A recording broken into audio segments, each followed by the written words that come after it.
So here we are overtaking the tug Undaunted. See a little, about 130 foot tug pushing a barge. Pretty sure he's loaded with coal. Came out of Milwaukee last night. We've been kind of following him all morning and we're just now overtaking him. Which brings me to this lovely book. This is an old copy, but the rules haven't changed. And it's called Rules of the Road, and it pretty much governs our life. When you're testing for your license, this book is hammered into your brain so that you know it inside and out. And it states right here that when we're overtaking a vessel, it's our burden to stay out of his way. So, kind of like passing a car on the, on a two-lane road. It's not the car you're passing's job to stay out of your way.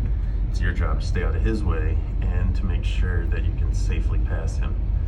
So right now we've got plenty of water around us both.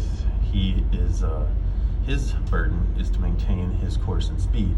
So while we're overtaking him, he's not able to make any sudden movements or speed up, anything that would make it more difficult for us to pass him, or overtake him as we call it.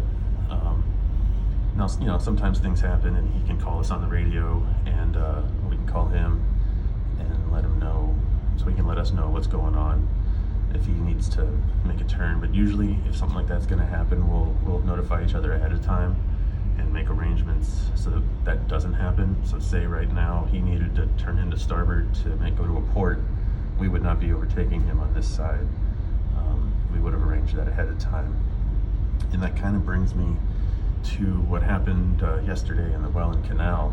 If you haven't heard, there were two ships passing through some of the channels in the Welland Canal yesterday, and they collided with each other. And I've had a lot of people asking me, what happened? Well, I don't know. The rules are pretty clear, and their meeting situations should have been kind of like passing cars in the U.S. and Canada. We're on the right side of the road and we pass left to left. These guys, when they hit, their starboard bows hit. So I don't know what was going on. If somebody had a mechanical failure, wind or current, there's a lot of variables in tight channels. And so any number of things could have happened. It could have been user error, operator error. There are pretty well-trained pilots in the Welland Canal. So I want to give them the benefit of the doubt. And we'll just have to wait for the investigation to take place. But the key takeaway that I think is personally important, nobody was hurt and there was no pollution. So, that's always a big one. You don't want anybody getting hurt out here. And it was a pretty nasty collision. If you haven't seen the video, I'd check it out. It's pretty cool. There were some people pretty much right next to him when it happened. So it would have been a really, really crazy thing to see in person. But yeah, the Welland Canal, it's what connects Lake Erie to Lake Ontario. And I want to say there's like 15 locks you have to go through. It's quite the process. I've never personally been, but maybe it's on my to-do list maybe.